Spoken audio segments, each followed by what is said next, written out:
নমস্কার শ্রোতা বন্ধুরা, ইয়ন্স গ্যালারিতে আপনাদের সবাইকে জানাই স্বাগতম। আমাদের আজকের নিবেদন লেখিকা শর্মিষ্ঠা চ্যাটার্জির কলমে গ্রাম বাংলার ভূতের গল্প পৌষ সংক্রান্তির রাত। তবে আজকের গল্পের একটা বিশেষ চরিত্রে রয়েছেন তারানাথ তান্ত্রিক। আজকের গল্পের বিভিন্ন চরিত্র অভিনয় করেছে বুবাই, প্রীতম, বর্ণালী, পিয়ালি, সূর্যশঙ্কর, শ্রাবস্তি, দীপ্তিমান ও আমি নীলাঞ্জন। আবহ নির্মাণ সূর্য, প্রচ্ছদ অলঙ্করণ পিয়ালি। চলুন তাহলে শুনে নেওয়া যাক আমাদের আজকের নিবেদন লেখিকা শর্মিষ্ঠা চ্যাটার্জির কলমে পৌষ সংক্রান্তির রাত।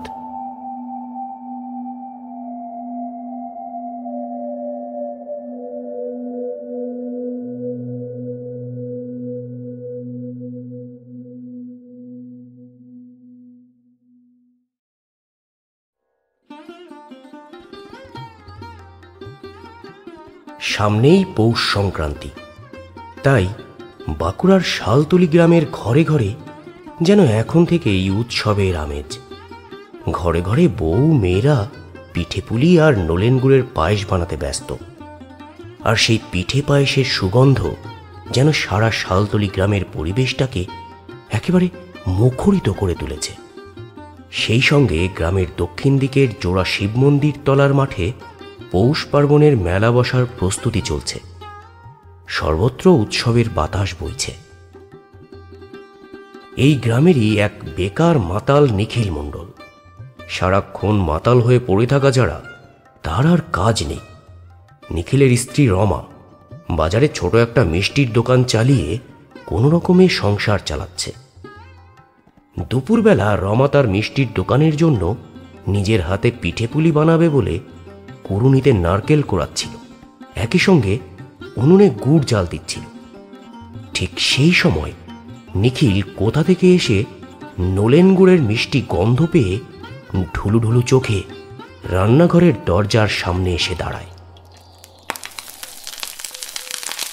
হলুদ ক্ষয়ে যাওয়া দাঁতগুলো বের করে খিক খিক করে হাসি হেসে রমাকে বলে, বউ, তুই পিঠে বানাচ্ছিস? বাহ, বেশ বেশ, অনেকদিন পিঠে পুলি খাওয়া হয়নি। আজ বেশ জমিয়ে খাওয়া যাবে। নিখিলের এই কথা শুনে রমার দুই চোখ রাগে ধক করে জ্বলে ওঠে। ফুঁসতে ফুঁসতে সে বলে, মুখ পোড়া মেনসে কোনো কাজকর্ম নেই, ঘরে চাল ডাল তেল নুন কিচ্ছু নেই, আর উনি এসেছেন পিঠে খাবে বলে। খাওয়াচ্ছি তোকে পিঠে, আজ তোর একদিন কি আমার একদিন। রাগ সামলাতে না পেরে রমা উনুনের পাশ থেকে একটা মোটা লম্বা চেলাকাঠ তুলে নিয়ে নিখিলের দিকে ছুঁড়ে মারে। চেলাকাঠ নিখিলের কপালে গিয়ে লাগে। সঙ্গে সঙ্গে নিখিল একটা চিৎকার করে রান্নাঘরের দরজার সামনে পড়ে যায়। কিন্তু রমা সেদিকে ভ্রুক্ষেপ না করে নিজের কাজ করতে থাকে। দরজার সামনে অচেতন পড়ে রইল নিখিল। কিন্তু সত্যি কি অচেতন, নাকি তার দেহ থেকে প্রাণবায়ু বিদায় নিয়েছে? আধা ঘন্টা পর রমার রান্নাঘরের সব কাজ শেষ হলে যেই সে বাইরে আসতে যাবে, তখন দেখে দরজার বাইরে পড়ে আছে নিখিল। তার চোখ দুটো খোলা, মাথার থেকে রক্তের ধারা বেরিয়ে ভিজিয়ে দিয়েছে মেঝে। কিছুক্ষণ আগে তার ছোড়া চেলাকাঠটা পড়ে আছে নিখিলের পাশে, সেটাও রক্তে মাখামাখি। এবার রমা ভয় পেয়ে যায়। তাড়াতাড়ি নিখিলের কাছে এগিয়ে গিয়ে নিখিলের গায়ে হাত দিতেই চমকে ওঠে রমা। তার বুঝতে বিলম্ব হয় না, নিখিলের দেহে আর প্রাণ নেই। হঠাৎ করে মাথাটা ঘুরে ওঠে রমার, চোখে অন্ধকার দেখে। বুঝতে অসুবিধা হয় না তার ছোড়া চেলাকাঠের আঘাতেই নিখিল মারা গেছে। হঠাৎ করে অজানা ভয় জেঁকে বসে রমার মনে। নিখিলকে সে কোনোদিনও ভালোবাসেনি। সে মরেছে তাতে বরং ভালোই হয়েছে। কিন্তু এ কথা যদি প্রকাশ পায় যে সেই নিখিলের হত্যাকারী, তাহলে কি হবে তা ভাবতেই রমার সারা শরীরে কাঁটা দিয়ে ওঠে। আর তার কিছু হলে তার ছেলে মেয়ে তো না খেয়ে পেয়েই মরবে, উজাড় হয়ে যাবে সংসার।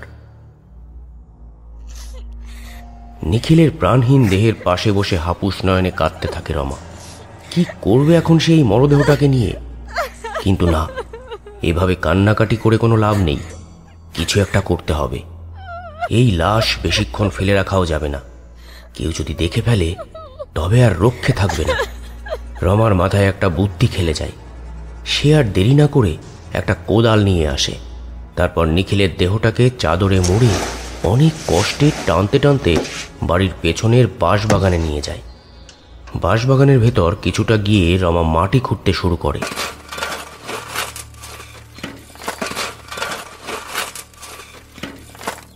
বেশ কিছুক্ষণ ধরে মাটি খোঁড়ার পর একটা বড় গর্ত তৈরি হয়। রমা কোদালটা হাত থেকে ফেলে চারিদিকটা একবার ভালো করে দেখে নেয়। তারপর নিখিলের দেহটাকে টানতে টানতে গর্তের সামনে নিয়ে আসে। দেহটাকে ঠেলে গর্তের মধ্যে ফেলে দিয়ে মাটি চাপা দিতে থাকে। নিখিলকে কবর দেওয়া হয়ে গেলে রমা ঘরে ফিরে আসে। তখন সূর্য ধীরে ধীরে পশ্চিম দিগন্ত রেখায় পাড়ি দিচ্ছে, আর চারিদিকটা ধীরে ধীরে অন্ধকারে ডুবে যাচ্ছে।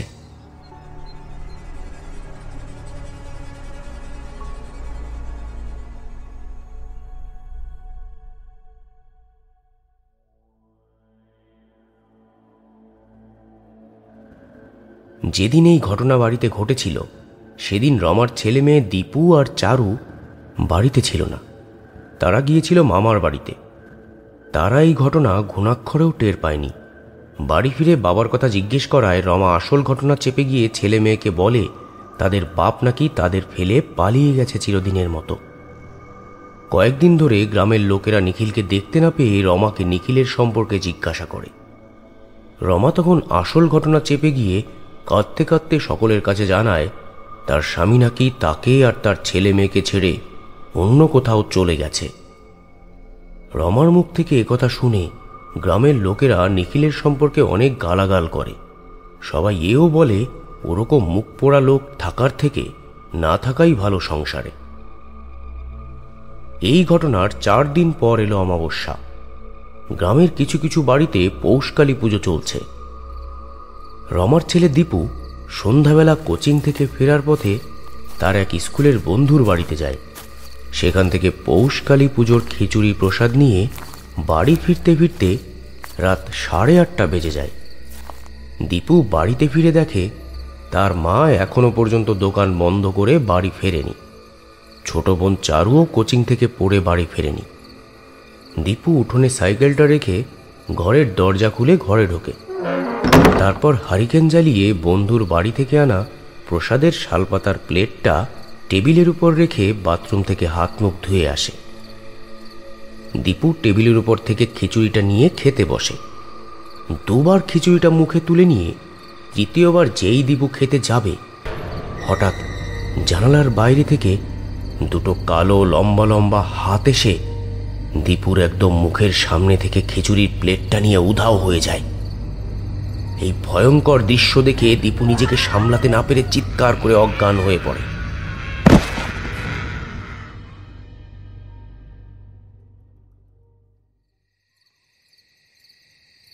এদিকে রমা মিষ্টির দোকান বন্ধ করে বাড়ি আসতে আসতে 9:30 বেজে যায়। বাড়িতে ঢুকতেই রমা দেখে তার মেয়ে চারু বারান্দায় দাঁড়িয়ে আছে আর খুব কাঁদছে।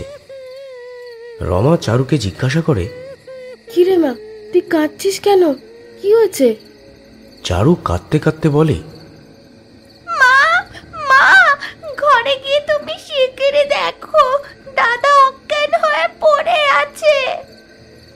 রমা সঙ্গে সঙ্গে ঘরে ছুটে যায় আর দেখে দীপু অজ্ঞান হয়ে ঘরের মেঝেতে পড়ে আছে। এই দৃশ্য দেখে রমা খুব ভয় পেয়ে যায় আর সঙ্গে সঙ্গে দীপুর চোখে মুখে জলের ছিটা দিতে থাকে। বেশ কিছুক্ষণ পর দীপু চোখ মেলে তাকায় আর দেখে তার মা এবং বোন বিছানার পাশে বসে আছে। তারা খুব কান্নাকাটি করছে। দীপুকে চোখ খুলতে দেখেই রমা উদ্বিগ্ন হয়ে জিজ্ঞেস করে, বাবা, তোর কি হয়েছিল? তুই অজ্ঞান হয়ে গিয়েছিলিস? তোর কি শরীর খারাপ লাগছে? ডাক্তার ডাকবো? দীপু মায়ের কথা শুনে বলল, না মা, তোমাকে ডাক্তার ডাকতে হবে না, আমার শরীর ঠিকই আছে। আসলে স্কুল থেকে বেরিয়ে একেবারে কোচিংয়ে পড়তে গিয়েছিলাম তো, আর এতক্ষণ ধরে কিছু খাইনি তো, তাই মাথাটা ঘুরে গিয়েছিল। তুমি চিন্তা করো না, আমার শরীর একদম ঠিক আছে। কিছুক্ষণ আগে তার সঙ্গে যে ভয়ঙ্কর ঘটনাটা ঘটেছিল, মা বোনের কাছে তা সম্পূর্ণ চেপে যায়। কারণ এই কথা তাদেরকে বললে তারাও খুব ভয় পেয়ে যাবে হয়তো। দীপু রাতে শুয়ে শুয়ে ভাবতে থাকে সন্ধ্যাবেলার ঘটনাটা। জানালার বাইরে থেকে যে হাত বাড়িয়েছিল তার মুখ সে দেখতে পায়নি, শুধু কালো দুটো লম্বা লম্বা হাত দেখেছিল। কিন্তু যে জানালা দিয়ে ওই রকমভাবে হাত বাড়িয়েছিল সে কে ছিল? পাড়ার কেউ? কোনো দুষ্ট লোক? নাকি নাকি কোনো অশরীরী? এরপর দীপু যেই পাশ ফিরে ঘুমোতে যাবে, হঠাৎ চোখ পড়ে যায় দরজার দিকে। দীপু স্পষ্ট বুঝতে পারে ঘরের দরজার বাইরে কে যেন হেঁটে বেড়াচ্ছে। দরজার নিচের ফাঁকা দিয়ে তার পায়ের ছায়া দেখা যাচ্ছে। দীপু সঙ্গে সঙ্গে বিছানা থেকে উঠে পড়ে। তারপর জানালা অল্প ফাঁক করে বাইরে তাকায়। সঙ্গে সঙ্গে তার হাত পা ঠান্ডা হয়ে আসে। একটা লম্বা মতো ছায়ামূর্তি বাড়ির উঠোনে ঘুরে বেড়াচ্ছে। ছায়ামূর্তিটাকে দেখে মনে হচ্ছে একটা পুরুষের, কিন্তু তার চেহারা বোঝা যাচ্ছে না। ধীরে ধীরে দীপু জানালাটা বন্ধ করে দেয়। আপন মনেই বলে, এই ছায়ামূর্তিটা কে? আমাদের বাড়ির সামনে কি করছে এত রাতে? কিন্তু আবার যখন দীপু জানালার ফাঁক দিয়ে বাইরে তাকায়, সেখানে সে আর কিছুই তখন দেখতে পায় না। অবাক হয়ে যায় দীপু। ছায়ামূর্তিটা তো বাড়ির সামনেই ঘোরাঘুরি করছিল, এর মধ্যে কোথায় গেল? দীপু আবার বিছানায় এসে শুয়ে পড়ে, আর চিন্তা করতে করতে কখন যে ঘুমিয়ে পড়ে সে নিজেই বুঝতে পারে না।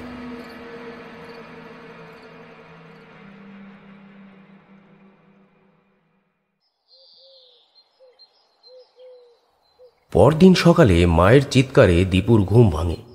দীপু বিছানা থেকে উঠে তাড়াতাড়ি করে ঘরের বাইরে বেরিয়ে আসে। দেখে মা রান্নাঘরের বাইরে এসে খুব কাঁদছে আর চিৎকার করে বলছে, আমার দোকানের জন্য কষ্ট করে বানানো সব পুলি পিঠে আর মিষ্টিগুলো কে এইভাবে নষ্ট করলো? ভগবান, এখন কি করব? এখন কি হবে? দীপু মায়ের কাছে এগিয়ে যায়, জিজ্ঞাসা করে, মা, কি হয়েছে? সকালবেলা এইভাবে কাঁদছো কেন? রমা তখন রান্নাঘরের দিকে আঙুল দিয়ে দেখিয়ে বলল, বাবা, আমার দোকানের সমস্ত পুলি পিঠে আর মিষ্টিগুলো কে যেন কাল রাতে এসে নষ্ট করে দিয়েছে সব। রান্নাঘরের দিকে তাকিয়ে দেখো। মায়ের কথা শুনে দীপু রান্নাঘরের ভেতরে যায় আর দেখে সত্যি সত্যি কাল দুপুরে মা দোকানের জন্য যে পিঠে পুলি আর মিষ্টিগুলো বানিয়েছিল সেগুলো রান্নাঘরের মেঝেতে চারিদিকে ছড়ানো ছেটানো রয়েছে।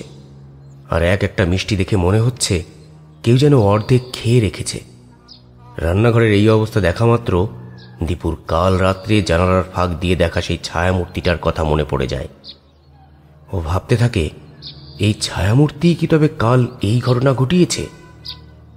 কিন্তু সে কথা দীপু মাকে বলে না, শুধু বলে, মা, তুমি কাল রাতে শোয়ার আগে রান্নাঘরের দরজা ঠিকমতো বন্ধ করেছিলে তো?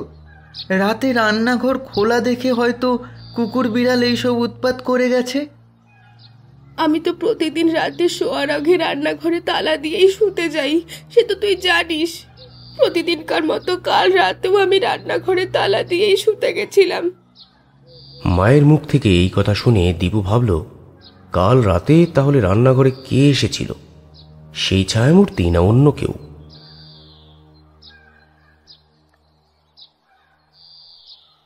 দুপুরের দিকে রমা দীপুকে বলে, বাবা, আজকে একটু শহরে যাবি? দোকানের জন্য কিছু প্রয়োজনীয় জিনিস আনতে হবে।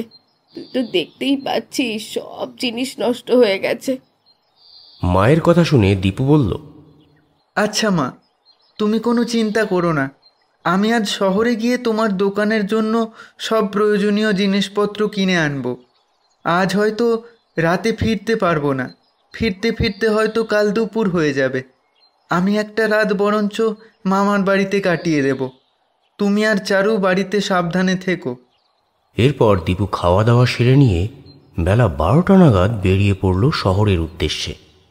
ওদের গ্রাম থেকে শহরে যেতে 3-4 ঘন্টা সময় লাগে।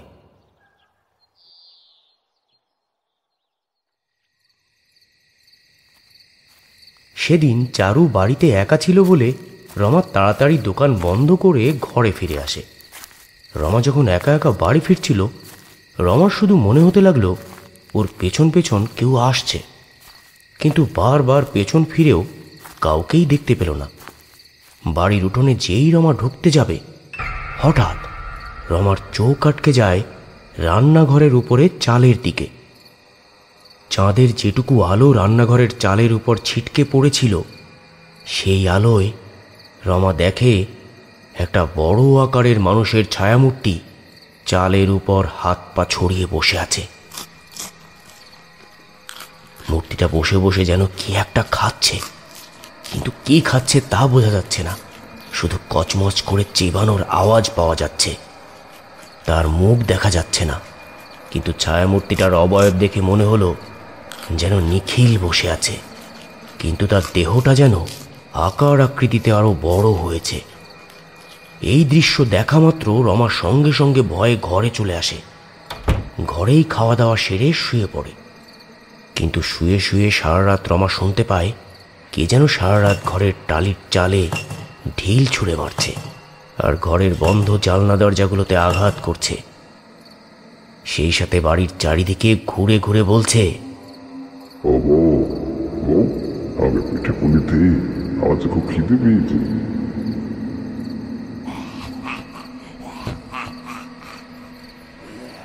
তার সাথে বিকৃত হাসির শব্দ। দু চোখের পাতায় এক করতে পারে না। শেষ রাতে বন্ধ হয় সেসব।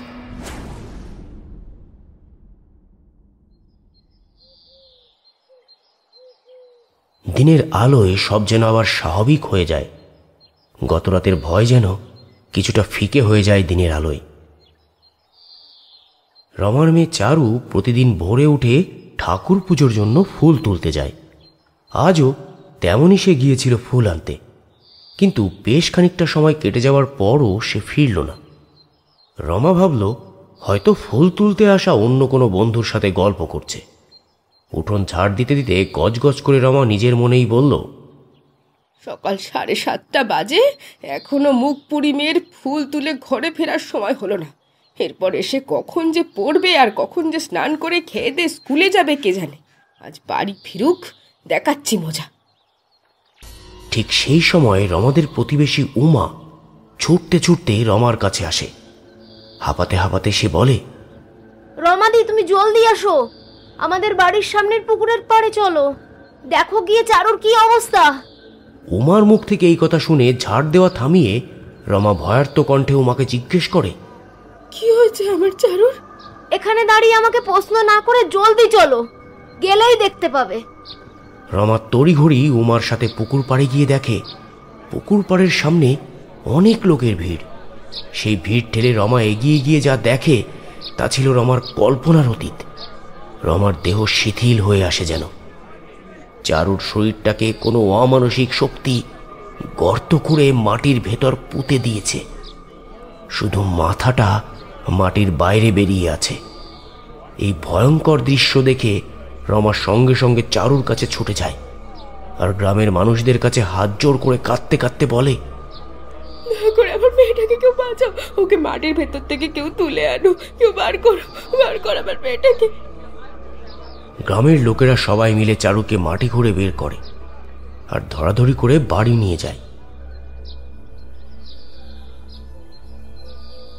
বিকেলের দিকে চারুর জ্ঞান ফিরলে রমা চারুকে জিজ্ঞেস করে, আচ্ছা চারু, তুই একটু ঠিক করে বল তো তোর সাথে কি ঘটনা হয়েছিল? চারু তখন বলে, মা, তুমি ঘুম থেকে ওঠার আগে আমি প্রতিদিনকার মতো আজও ভোর 4:30 নাগাদ ঘুম থেকে উঠে ফুলের সাজি নিয়ে বেরোই। তখনও ভোরের আলো ঠিক মতো ফোটেনি, বাইরেটা বেশ অন্ধকার। আমি বাইরে বেরিয়ে দেখি আমাদের বাড়ির গেটের সামনে বাবা দাঁড়িয়ে আছে, আর অদ্ভুতভাবে আমার দিকে তাকিয়ে হেসে হেসে আমাকে হাত নেড়ে ডাকছে আর বলছে, চারু, এই চারু, আমার সঙ্গে পুকুর পাড়ে আয়, দেখ কত সুন্দর সুন্দর ফুল ফুটেছে, আয় আয়। তুমি তো জানো মা, আমি পূজাদের বাড়ির সামনের পুকুর পাড়ের বাগানে ফুল তুলতে যাই না, কিন্তু আমি বারণ করা সত্ত্বেও বাবা আমাকে জোর করে পুকুর পাড়ে নিয়ে যায়, আমাকে নানা ধরনের ফুল দেখায় আর আমি মন্ত্রমুগ্ধের মতো সেই ফুলগুলো দেখতে থাকি। ফুল দেখতে দেখতে আমার নাকে হঠাৎ করে নলেন গুড়ের গন্ধ আর পিঠে পুলির সুমিষ্ট গন্ধ ভেসে আসতে থাকে। আমি তখন বুঝতে পারি না যে ফুলের গন্ধের জায়গায় নলেন গুড়ের গন্ধ কি করে আসছে। তারপর আমার কি হলো ঠিক আমার মনে নেই, কিন্তু জ্ঞান হারানোর আগে আবছা আমি দেখেছিলাম আমার সামনে এক থালা পুলি পিঠে আর পায়েস সাজানো রয়েছে, আর বাবা আমার দিকে তাকিয়ে বলছে ফিসফিস করে, এই চারু, পিঠে খাবি? এরপর আমার আর কিছু মনে নেই মা। মুখ পোড়া মিনসেটা দেখছি মরেও আমাদের শান্তি দেবে না, মরার পরেও কেমন জ্বালাচ্ছে দেখো।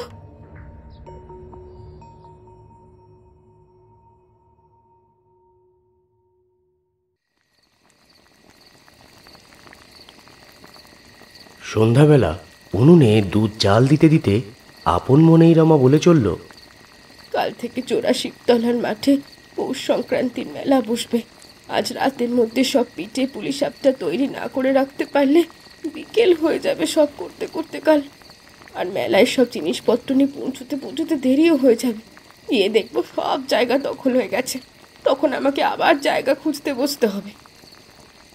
আপন মনে কথাগুলো বলতে বলতে রমা ফুটন্ত দুধের মধ্যে চালের গুঁড়ো দিয়ে তৈরি করা পিঠেগুলো ছাড়ছিল আর হাতা দিয়ে নাড়ছিল ফুটন্ত দুধটা। তখন সবে সন্ধ্যা 7:30 বাজে। রমা বাড়িতে একাই ছিল, চারু গিয়েছে টিউশন পড়তে। প্রতি বছর পৌষ সংক্রান্তির মেলায় রমা দোকান দেয়। রান্নাঘরে বসে দোকানের জন্য বেশ কিছু মিষ্টি তৈরি করছিল সে। বাইরে তখন ঘন অন্ধকার খেলা করছে, আর আস্তে আস্তে গ্রামের চারিদিক ঘন কুয়াশার চাদরে ঢেকে যাচ্ছে। সেই সঙ্গে হাড় কাঁপানো কনকনে শীতের ঠান্ডা হাওয়া শো শো করে বইছে, আর বাড়ির পেছনে বাঁশের জঙ্গল থেকে মাঝে মাঝে শেয়ালের হুক্কা হওয়া ডাক আর আকাশে উড়ে বেড়ানো কতগুলো রাতছাড়া পাখির ডাক শোনা যাচ্ছে। গ্রামের এই অন্ধকারময় পরিবেশে যেন এক ভুতুড়ে আর রহস্যময় পরিবেশ সৃষ্টি হয়েছে। রমা কড়াই থেকে হাতা করে অন্য পাত্রে যেই মিষ্টিগুলো রাখতে যাবে, সেই সময় পেছন থেকে একটা কর্কশ গলা ভেসে আসে। হিরে বউ, এতগুলো পিঠে রান্না করেছিস, আমাকে দিবি না খেতে? আমার যখন পিঠে খেতে ইচ্ছে করছে, দে দে, পিঠে দে। রমা হঠাৎ এই কথা শুনে ভয়ে চমকে ওঠে আর ভয়ার্ত কণ্ঠে বলে, এটা তো নিখিলের গলা, কিন্তু ও এখানে কি করছে? রমা পেছন ফিরে তাকাতেই চমকে ওঠে আর দেখে নিখিল নয়, তার মেয়ে চারু দাঁড়িয়ে আছে রান্নাঘরের দরজার সামনে। তার চোখ দুটো হলুদভাবে জ্বলছে আর মুখে বিশ্রী ধরনের পৈশাচিক হাসি খেলা করছে। কড়াইতে ফুটন্ত দুধের পিঠে পুলিগুলোর দিকে তাকিয়ে নিখিলের গলায় সে বলছে, হিরে বউ, আমাকে পিঠে দিবি না খেতে? চারুর গলা থেকে চারুর নয়, তার মরদ নিখিলের গলা কথা বলছে। এরপর রান্নাঘরের ভেতরে একটা ভয়ঙ্কর ঘটনা ঘটে গেল, যার জন্য রমা একেবারেই প্রস্তুত ছিল না। রমা ভয়ার্ত দৃষ্টিতে তাকিয়ে দেখে চারু রান্নাঘরের দরজার সামনে দাঁড়িয়ে তার দুটো হাত লম্বা করে একদম চলন্ত উনুনের কাছে নিয়ে যায়। তারপর ফুটন্ত দুধের ভেতর থেকে মুঠো ভরে পিঠে নিয়ে নিজের মুখে পুড়তে থাকে আর হা হা করে একটা পৈশাচিক হাসি হাসে। তারপর আবার নিখিলের কণ্ঠে বলে, কতদিন পর বউ তোর হাতে তৈরি পিঠে পুলি খেলাম বলতো, কতদিন পর। এই ভয়ানক দৃশ্য দেখে রমার বুঝতে বাকি রইল না চারুর শরীরের মধ্যে নিখিলের অতৃপ্ত আত্মা বাসা বেঁধেছে। রমা চারুর এই অবস্থা দেখে খুব ভয় পেয়ে যায়। আর কিছুটা ধাতস্থ হতেই রমা মনের মধ্যে সাহস সঞ্চয় করে রান্নাঘর থেকে বেরিয়ে ঠাকুর ঘরে যায়। ঠাকুর ঘরে গিয়ে গঙ্গা জলের বোতলটা নিয়ে এসে চারুর গায়ে গঙ্গা জলের ছিটা দিতেই চারু হাতের পিঠেগুলো ফেলে অজ্ঞান হয়ে পড়ে যায়। তখন রমা চারুকে ঘরে নিয়ে যায় আর সারা রাত ধরে চারুর মাথার শিওরে বসে ঠাকুর নাম জপ করতে থাকে। মাঝরাতে রান্নাঘর থেকে বাসনের টুংটাং আওয়াজ আর গুনগুন করে কথার আওয়াজ আসতেই রমা আর দীপুর ঘুমটা ভেঙে যায়। রমা দীপু তখন বিছানার দিকে তাকিয়ে দেখে চারু বিছানায় তাদের মাঝখানে শুয়ে নেই। চারুকে বিছানায় দেখতে না পেয়ে রমা সঙ্গে সঙ্গে রান্নাঘরের দিকে ছুটে যায় আর রমার পেছন পেছন দীপুও যায়। তারা দুজনে গিয়ে যা দেখে তা হলো চারু রান্নাঘরের মেঝেতে হাত পা ছড়িয়ে বসে হাঁড়ি থেকে দুধ পুলিগুলো তুলে তুলে মনের আনন্দে খাচ্ছে আর হি হি করে বিশ্রী হাসি হাসছে। রমা ও দীপুর পায়ের আওয়াজ পেয়ে চারু মাথা ঘুরিয়ে তাদের দুজনের দিকে তাকায় আর দীপুর দিকে খিকখিক করে হেসে নিখিলের গলায় বলে ওঠে, বাবা দীপু, তুই কেমন আছিস? কতদিন পর তোকে দেখলাম। আয় আমার কাছে, দুজনে মিলে পিঠে খাই, আয়। চারুর এই অবস্থা দেখে দীপু রমার উদ্দেশ্যে বলে, মা, বোনের মুখ থেকে বাবার গলা শোনা যাচ্ছে কেন বলো তো? আচ্ছা মা, তুমি ঠিক করে বলো তো, বাবা আমাদের ছেড়ে চলে গেছে নাকি বাবার সঙ্গে অন্য কিছু ঘটেছে? দীপুর কথায় রমা আমতা আমতা করে কিছু বলতে চায়, কিন্তু ঠিক করে কিছুই বলতে পারে না। দীপুর কেমন যেন সন্দেহ হয়। এরপর দীপু রমাকে চেপে ধরতেই রমা নিখিলের সঙ্গে কিছুদিন আগে যা যা করেছে তা সব দীপুর কাছে খুলে বলে। দীপু সব শুনে রাগে গর্জন করে ওঠে, ছি ছি মা, বাবা বেকার আর আমাদের ভালোবাসে না বলে সেই রাগে তুমি বাবাকে মেরে ফেললে। যেমনই হোক, সে তো আমাদের বাবা। বাবাকে খুন করে দেখতে পাচ্ছ তো আমার এই অসহায় ছোট বোনটার কি অবস্থা হয়েছে। এখন বাবার অতৃপ্ত আত্মা কিভাবে মুক্তি পাবে আর বোন কি করে সুস্থ হবে? তুমি কি সেই চিন্তা করেছ? রমা কাঁদতে কাঁদতে বলে, দীপু, আমাকে ক্ষমা করে দে। এখন আমি তোর বোনকে কিভাবে ওই অশরীরের হাত থেকে বাঁচাবো সেই চিন্তাই সারাক্ষণ করছি। এরপর থেকে দেখা গেল চারু দিনের বেলাতে ঠিক থাকলেও রাত হলে নিজের মধ্যে থাকতো না। তখন সে ভয়ঙ্কর রূপ ধারণ করত আর রমাকে হুমকি দিয়ে নিখিলের গলায় বলতো, রমা, রমা, আমাকে পিঠে খেতে দে, নাহলে আমি তোর মেয়ে বা ছেলে যে কোনো একজনকে আমার সঙ্গে নিয়ে চলে যাব।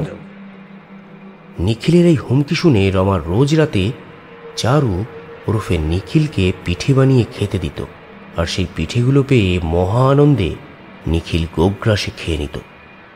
এইভাবে কেটে যায় কয়েকটা দিন।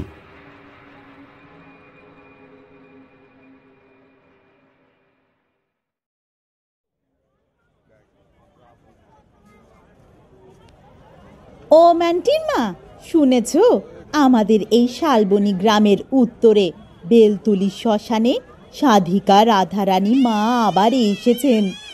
এবারে নাকি উনি 20 দিন ওই গ্রামে থাকবেন। আমি আমার মরদের মুখে শুনেছি উনি নাকি খুব বড় সাধিকা আর অনেক নিরীহ মানুষের উপকার করেছেন। আবার মানুষের নানা ধরনের রোগ ভোগ নিরাময়ও করেন। তাই নাকি গো ঘন্টুর মা? তাহলে আমি ভাবছি ওই সাধিকা রাধারানী মায়ের কাছে একবার যাবো ছেলেটাকে নিয়ে, দেখি ওর ওই কাশির রোগটা সারাতে পারি কিনা। জোড়া শিবতলার মাঠের পৌষ সংক্রান্তির মেলায় রমার মিষ্টির দোকানের সামনে দাঁড়িয়ে দুটো বউ সাধিকা রাধারানীর মায়ের কথা আলোচনা করছিল। তাদের কথাগুলো রমার কানে যেতেই সে দুজন মহিলাকেই জিজ্ঞেস করে, আচ্ছা, এই সাধিকা রাধারানী মা বেলতলি শ্মশান ঘাটে কতদিন আছেন? মহিলা দুজনের মধ্যে একজন মহিলা উত্তর দেয়, যতদিন আমাদের গ্রামে পৌষ সংক্রান্তির মেলা চলবে ততদিন পর্যন্ত। এরপর আবার উনি অন্য কোথাও চলে যাবেন। উনি বেশি দিন এক জায়গায় থাকেন না। এবারে তো 15 দিনের জায়গায় 20 দিন থাকবেন শুনেছি।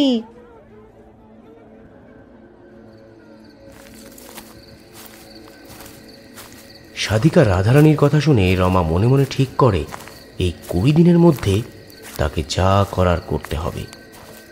কিন্তু তাদের কাছ থেকে রমা আরও একটা ব্যাপার জানতে পারে যে রাধারানী মায়ের দর্শন কেবলমাত্র রাতের বেলায় পাওয়া যায়। রমা বেশি দেরি না করে সেই দিন রাতে মেলা থেকে ফিরেই রাত 12টা নাগাদ মহিলার কথা অনুযায়ী বেলতলি গ্রামের শ্মশান ঘাটে রওনা দেয়। গ্রামের রাস্তাঘাট পুরো অন্ধকারে ঘুটঘুট করছে, সারা রাস্তা ফাঁকা, শুধু আকাশের গোল পূর্ণিমার চাঁদ সারা রাস্তাকে আলোকিত করে রেখেছে, আর মাঝে মাঝে ঝিঝি পোকার ডাক শোনা যাচ্ছে। রমার পথে যেতে যেতে মনে হয় তার পেছন পেছন কেউ যেন আসছে, কারো যেন পায়ের খসখসানি আওয়াজ আর একটা চাপা গোঙানির আওয়াজ কানে আসতে লাগলো তার। কিছুক্ষণ পর রমা শ্মশানের সামনে এসে দাঁড়ালো। সঙ্গে সঙ্গে সেই চাপা গোঙানির আওয়াজ আর পায়ের আওয়াজ কোথায় যেন মিলিয়ে গেল। শ্মশানের ভেতর ঢুকে রমা দেখে একটা চিতা থেকে তখনও ধোঁয়া উঠছে, আর সেই সাথে চন্দন ধূপের গন্ধ। শ্মশানের বাঁদিকে কিছুটা দূর এগোতেই রমার দৃষ্টি আটকে যায় একটা বড় বট গাছের দিকে। রমা দেখে বট গাছের সামনে একটা বড় লাল বেদি করা আছে। সেই বেদির উপর বসে আছে লাল জটাধারী, লাল বসন পরা, সারা দেহে ভস্য মাখা আর কপালে লাল বড় টিপ সিঁদুর পরা এক দীর্ঘদেহী মহিলা। চোখ বন্ধ করে ধ্যানস্থ অবস্থায় বসে আছে সে। রমা সেই মহিলার সামনে দাঁড়াতেই সেই লাল জটাধারী মহিলা চোখ বন্ধ অবস্থায় গম্ভীর গলায় বলে ওঠে, হে পাপিষ্ঠা নারী, তুই কি জন্য এসেছিস আমি জানি। একথা বলে সেই মহিলা চোখ খুলে রমার দিকে তাকায়। একে একে সে রমা যা করেছে নিখিলের সঙ্গে সব বলে দেয়। রমা হাউমাউ করে কাঁদতে কাঁদতে সাধিকা রাধারানীর পায়ে এসে পড়ে, বলে, আমি অনেক বড় অন্যায় করেছি, কিন্তু বিশ্বাস করুন আমি নিখিলকে মারতে চাইনি, আর ভয় পেয়ে আমি সেসব চেপে রেখেছি। মা, আপনি তো সব জানেন, আমাকে যা শাস্তি দেবেন দিন, কিন্তু আমার মেয়েটার কি দোষ? আপনি আমার ছোট্ট মেয়েটাকে বাঁচান, না হলে যে অশরীরীর কবলে পড়েও প্রাণ হারাবে। রমার কথা শুনে রাধারানীর লাল রক্ত জবার মতো চোখ দুটো ধক করে জ্বলে ওঠে, আর সে গম্ভীর গলায় বলে, আজ তোর জন্যই তোর মেয়ের এই অবস্থা। তুই এই জঘন্য অপরাধটা করার আগে তোর ছেলে মেয়ের কথা চিন্তা করলি না। রাধারানীর এই কথা শুনে রমা হাত জোড় করে বলল, মা, আমার ভুল হয়ে গেছে, আমায় ক্ষমা করে দাও। তখন আমি হঠকারিতার সঙ্গে কাজটা করে ফেলেছি মা। রমার অনেক কাকুতি মিনতি শোনার পর রাধারানী শান্ত কণ্ঠে বলল, আচ্ছা, আমি তোর মেয়েকে বাঁচাবো, তুই চিন্তা করিস না। শোন, 19শে জানুয়ারি পৌষ সংক্রান্তি, আমি সেদিন মাঝরাতে এই শ্মশান ঘাটে একটা যজ্ঞ করব। তোকে সেই দিন যেভাবে হোক তোর মেয়েকে এই শ্মশান ঘাটে আনতে হবে, তবেই তোর মেয়েকে আমি সুস্থ করতে পারবো। আর হ্যাঁ, আর একটা কথা, আজ থেকে পৌষ সংক্রান্তি পর্যন্ত তোর মেয়ে যদি পিঠে বা অন্য মিষ্টি খেতে চায় তুই দিবি না। তুই যদি দিস তাহলে জানবি তোর মেয়ে আর তোর পরিবারেরই ক্ষতি। ঠিক আছে মা।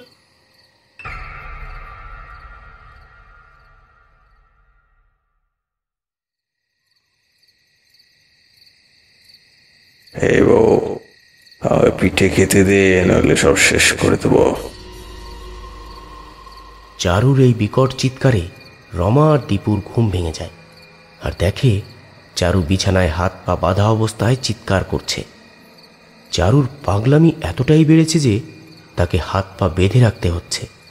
চারুর চিৎকার শুনে রমা রাগী সুরে চারুর মধ্যে থাকা নিখিলকে বলে, না, তোকে আমি পিঠে দেব না, তুই যা বলছি। এই বলে রমা গঙ্গা জলের ছিটা দিতেই চারু একবার গা ঝাড়া দিয়ে সঙ্গে সঙ্গে ঘুমিয়ে পড়ে। নির্দিষ্ট দিন রাত 12টা নাগাদ চারুকে বেলতলি শ্মশানঘাটে নিয়ে যায় রমা আর দীপু দুজনে মিলে। তাকে নিয়ে যেতে যথেষ্ট কষ্ট করতে হয়, কারণ চারু ওরফে নিখিলকে যখন শ্মশানের উদ্দেশ্যে নিয়ে যাওয়া হচ্ছিল তখন খুব চিৎকার চেঁচামেচি করছিল সে। হাত পা নেড়ে কোনোভাবেই সে যেতে চাইছিল না। রমা আর দীপু তখন কোনো রকমে তাকে ধরে নিয়ে আসে বেলতলি শ্মশানঘাটে। তখন রাত 12:30 বাজে। রমা দীপু শ্মশানঘাটের সেই বট গাছের সামনে গিয়ে দেখে সাধিকা রাধারানী মা যজ্ঞের আসরে বসে আছেন। রমাকে আসতে দেখেই রাধারানী বলে ওঠেন, তোরা এসেছিস, আয় বস। সাধিকা রাধারানীকে দেখেই চারু থুতু ফেলে। একটা বিশ্রী ধরনের হাসি হেসে মুখ বেঁকিয়ে বিকৃত স্বরে বলে, তুই একটা সামান্য নারী হয়ে আমাকে দমন করবি? পারবি না, তুই আমাকে তাড়াতে একেবারেই পারবি না। এবার রাধারানী গর্জনের সুরে বলে উঠল, তুই এখনো আমাকে চিনিসনি? আমি কি করতে পারি আর কি করতে পারি না একটু পরেই তুই টের পাবি শয়তান। এই বলে সাধিকা রাধারানী নিজের আসন ছেড়ে উঠে চারু ওরফে নিখিলের দিকে এগিয়ে যায়। তারপর চারুর মাথায় হাত রেখে কিছু মন্ত্র জপ করতে থাকে, আর তার দিকে কালো সর্ষে, সিঁদুর আর মন্ত্রপুত জল ছুঁড়ে মারতে থাকে।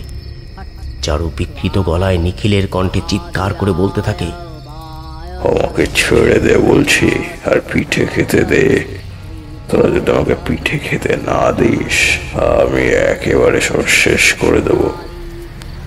রাধারানী চারুর মাথায় হাত রেখে জপ করতে করতে বলল, আমি তোকে পিঠে খেতে দিতে পারি, কিন্তু আমার একটা শর্ত তোকে রাখতে হবে। তুই যদি সেই শর্ত রাখিস আমি তোকে অনেক পিঠে খেতে দেব। কি শর্ত? রাধারানী বলল, তোকে আমি পিঠে খেতে দেব, কিন্তু তুই সেগুলো গ্রহণ করার সাথে সাথে তোর মেয়ে চারুর দেহ আর এই পরিবার ছেড়ে চিরদিনের মতো চলে যাবি। তুই রাজি?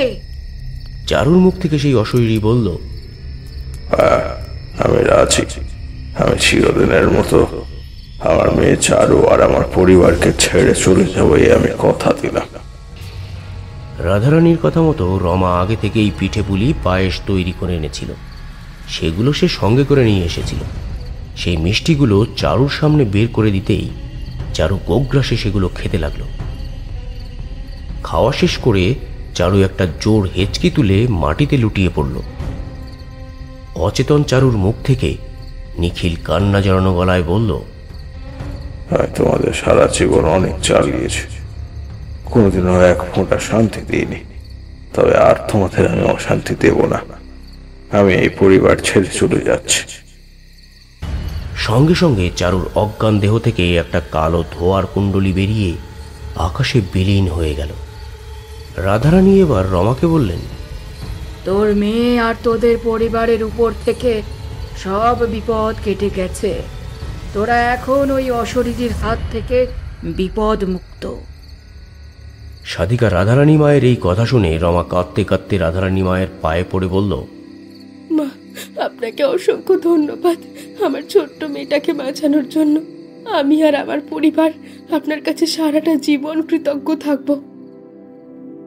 রমা আর দীপু রাধারানীকে প্রণাম করে চারুকে নিয়ে বাড়ি ফিরে আসে।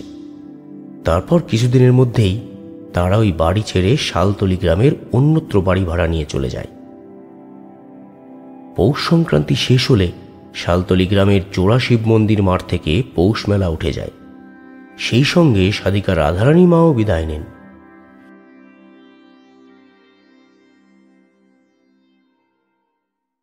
বেশ কয়েক সপ্তাহ গ্রামে সব ঠিকঠাকই চলছিল।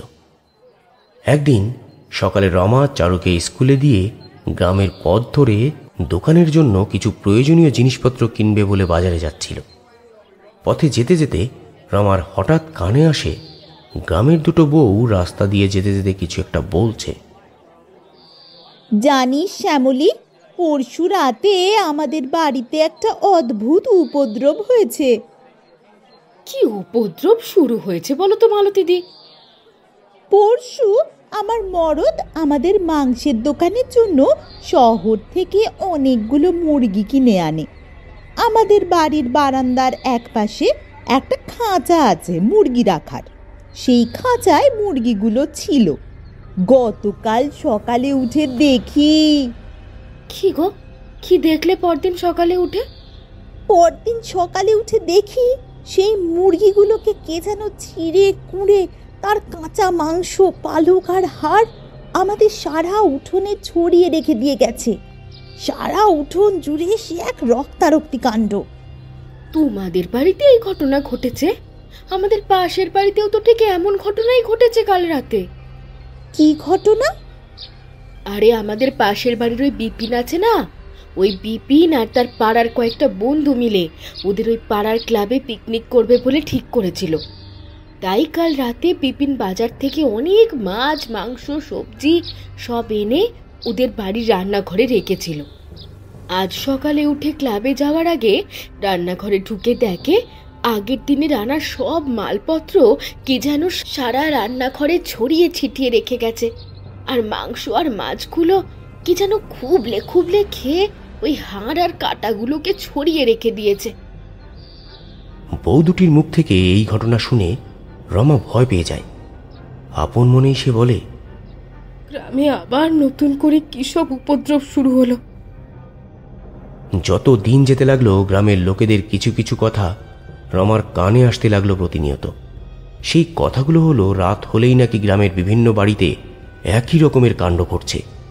কে যেন রাতে এসে সব খাবার দাবার চুরি করে খেয়ে নিচ্ছে, বিশেষ করে কাঁচা মাছ আর মাংস। কিন্তু কে চুরি করে খাচ্ছে তার এখনো পর্যন্ত কোনো প্রমাণ পাওয়া যায়নি। একদম পৈশাচিক ব্যাপারটা।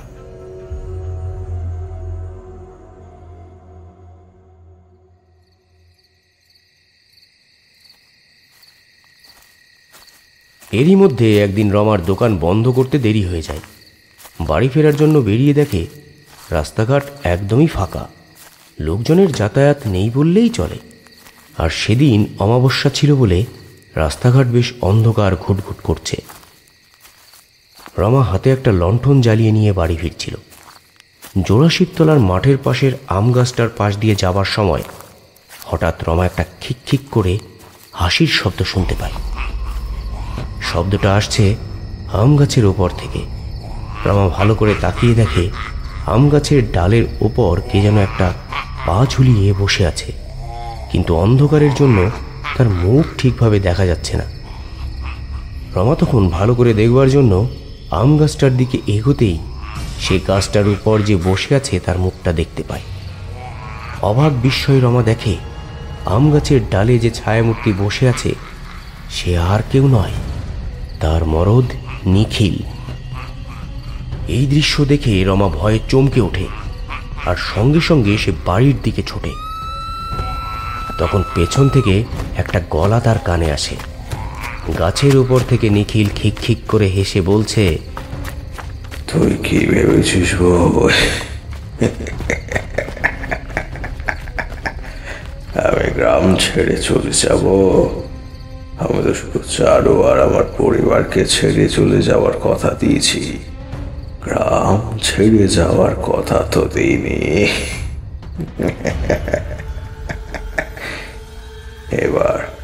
এবার আমি গ্রাম জুড়ে উপদ্রব চালাবো। তুই শুধু দেখবি, কিন্তু কিচ্ছু করতে পারবি না।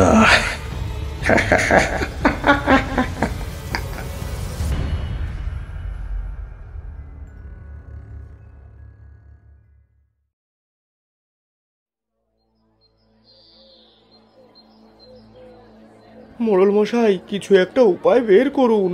এভাবে চলতে থাকলে তো পুরো গ্রাম উজাড় হয়ে যাবে। প্রাণের ভয়ে গ্রামের অনেকে তো গ্রাম ছেড়ে চলে গেছে। এই ভয়ানক প্রেতের কবল থেকে আমাদের রক্ষা করুন মোড়ল মশাই। গ্রামের জোড়াশিবতলায় মোড়ল মশাই এবং গ্রামের লোকেরা একত্রিত হয়েছে। 2 সপ্তাহ হয়ে গেছে শালতলি গ্রামের মধ্যে শুরু হয়েছে প্রেতের উপদ্রব। প্রথম সবাই ভেবেছিল হয়তো কোনো দুষ্ট লোক গ্রামের মধ্যে এই অপকর্ম চালাচ্ছে। কিন্তু এরই মধ্যে গ্রামের অনেকে অদ্ভুত এক ছায়ামূর্তিকে রাতের বেলায় দেখতে পেয়েছে। আর প্রতি রাতেই কারো না কারো বাড়িতে ঘটছে ভয়াবহ ঘটনা। প্রাণের ভয়ে অনেকে গ্রাম ছেড়ে চলে গেছে। আজ তাই মোড়ল মশাই সবাইকে ডেকেছেন কি করণীয় তা নিয়ে আলোচনা করতে। গ্রামের লোকেদের কথা শুনে মোড়ল মশাই বললেন, হ্যাঁ, তোমরা চিন্তা করো না, আমি আজই কলকাতা যাব। আমার এক আত্মীয়ের কাছ থেকে শুনেছি সেখানে মঠ লেনে ওই তারানাথ তান্ত্রিক থাকেন।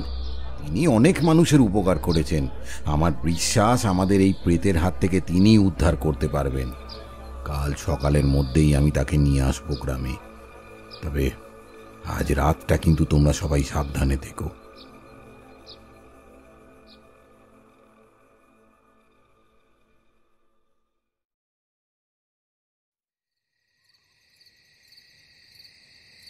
সেদিন বিকেলেই মোড়ল মশাই চলে গেলেন তারানাথ তান্ত্রিকের সঙ্গে দেখা করতে।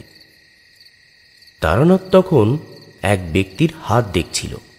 চারি এসে জানালো একজন বয়স্ক লোক তার সঙ্গে দেখা করতে এসেছেন। তারানাথ তাকে ভেতরে নিয়ে আসতে বললেন। ভেতরে ঢুকেই মোড়ল মশাই তারানাথের পায়ে আছড়ে পড়লেন। তারানাথ তাকে আশ্বস্ত করে অপর ব্যক্তির হাত দেখা শেষ করলেন। তারপর মোড়ল মশাইয়ের কাছে জানতে চাইলেন তার সমস্যার কথা। মোড়ল মশাই তাদের শালতলি গ্রামে যে প্রেতের উপদ্রব হয়েছে তা সবিস্তারে জানালেন তারানাথকে। সব শুনে তারানাথ বললেন, আপনি চিন্তা করবেন না, আমি আপনার সাথে যাব। আমার যথাসাধ্য চেষ্টা করব ওই প্রেতের হাত থেকে আপনাদেরকে রক্ষা করতে। বাকি সব মায়ের ইচ্ছা। আজ তো সন্ধে হয়ে এসেছে, আপনি আজ রাতটা আমার এখানেই কাটান। কাল ভোরে আমরা রওনা হব আপনার গ্রামের উদ্দেশ্যে।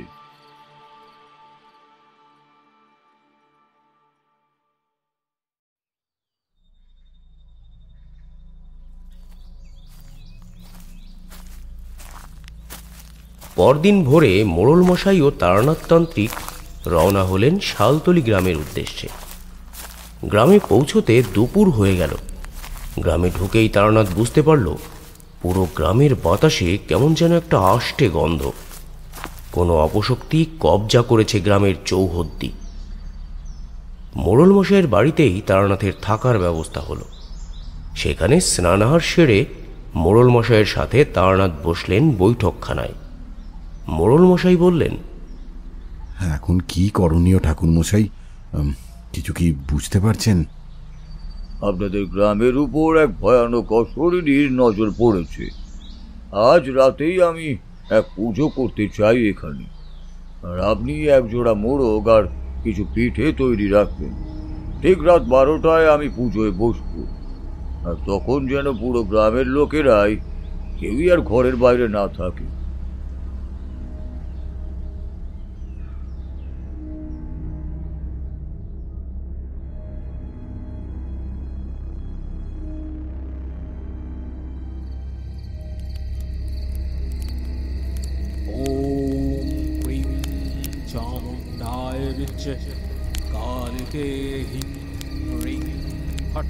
রাত 12টা।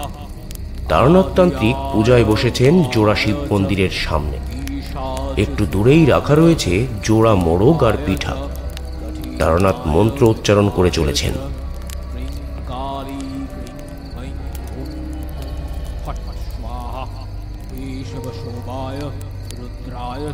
খানিক বাদেই সেই আষ্টে গন্ধটা প্রকট হল। তারানাথ দেখলেন অদূরেরই এক গাছ থেকে ঠিক গিরগিটির মতো নেমে আসছে এক ছায়ামূর্তি। ধীরে ধীরে সে এগিয়ে এলো রাখা জিনিসগুলোর কাছে। ঠিক সেই মুহূর্তে তারানাথ মন্ত্র উচ্চারণের সাথে সাথে যজ্ঞের ছাই নিক্ষেপ করলেন সেই ছায়ামূর্তির উপর। ঠিক গলা কাটা পশুর মতো হুটোপুটি করে উঠল প্রেতের শরীর। এবার তারানাথ দৃঢ় গলায় তাকে প্রশ্ন করল, কে তুই? কেন তুই এই গ্রামের উপর অত্যাচার করছিস? যন্ত্রণায় কুকড়ে উঠে প্রেত বলল,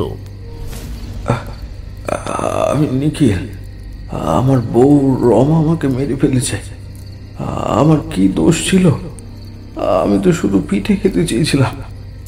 আমাকে আমাকে মেরে রমা বাড়ির পিছনের বাঁশ বাগানে পুঁতে দিয়েছে আমায়। আমাকে আমাকে ছেড়ে দে, ছেড়ে দে বলছি।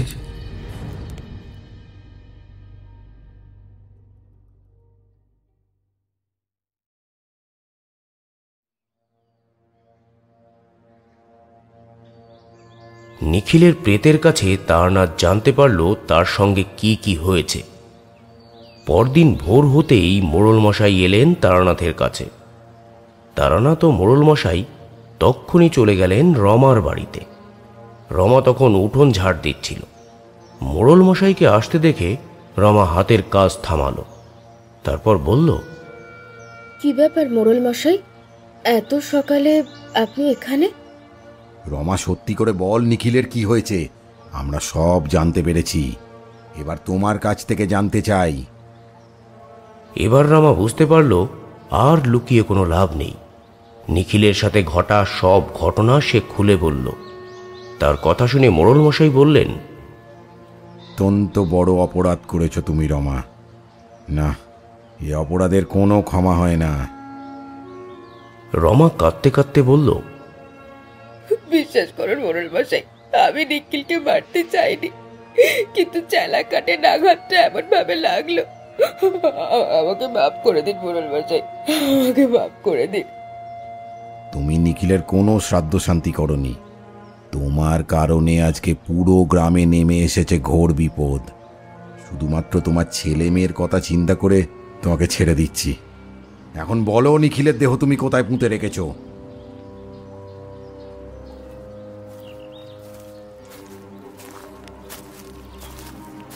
রমার সাথে মোড়লমশাই ও তারানাথ চলল সেই বাঁশ বনে, যেখানে রমা নিখিলের দেহ পুঁতে রেখেছিল। মোড়লমশাই তার বিশ্বস্ত দুজন মানুষকে সাথে নিয়ে নিলেন। মাটি খুঁড়ে তোলা হলো নিখিলের গলা লাশ। সেই রাত্রেই নিখিলের লাশ রীতি মেনে দাহ করা হলো।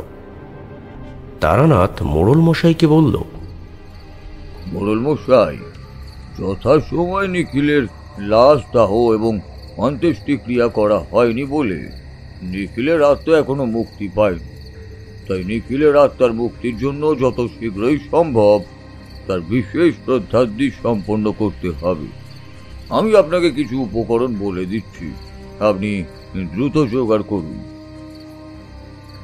সে রাতের মধ্যেই সমস্ত কিছু জোগাড় করা হয়ে গেল। তারানাথ বসল শ্রাদ্ধক্রিয়া সম্পন্ন করতে। নিখিলের ছেলে দীপু রইল তারানাথের সামনে বাবার অন্ত্যেষ্টি করতে। তারানাথ দৃঢ় কণ্ঠে মন্ত্র বলে যাচ্ছে। হঠাৎ এক ধোঁয়ার কুণ্ডলি পাকিয়ে উঠল। ধীরে ধীরে তা এক অবয়ব নিল। সেই অবয়বের ভেতর থেকে ভেসে এলো নিখিলের গলা।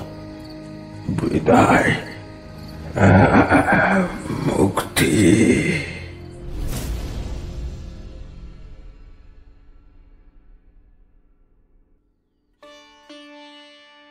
সমস্ত কাজ সম্পন্ন হতে সকাল হয়ে গেল। মোড়লমশাই তারানাথের পায়ে পড়ে বললেন, আপনাকে যে কি বলে ধন্যবাদ দেব ঠাকুরমশাই। আজকে আপনার জন্য পুরো গ্রামের মানুষ রক্ষা পেল। আপনি ভগবান ঠাকুরমশাই, আপনি ভগবান। আমি শুধু নিমিত্ত মাত্র, সবই মায়ের ইচ্ছা। জয় তারা।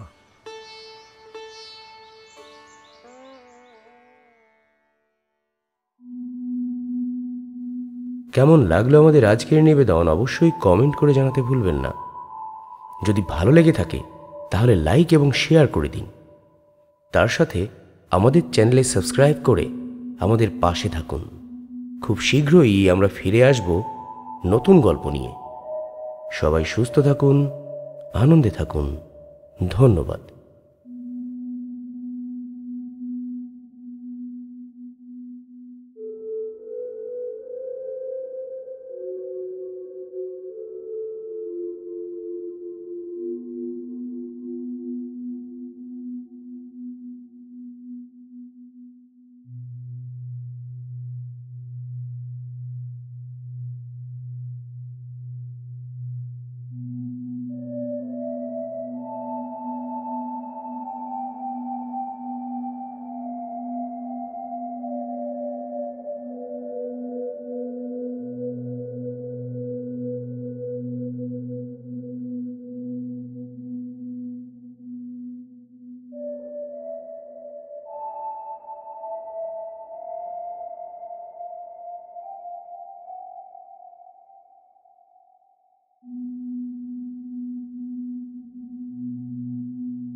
Mm-hmm.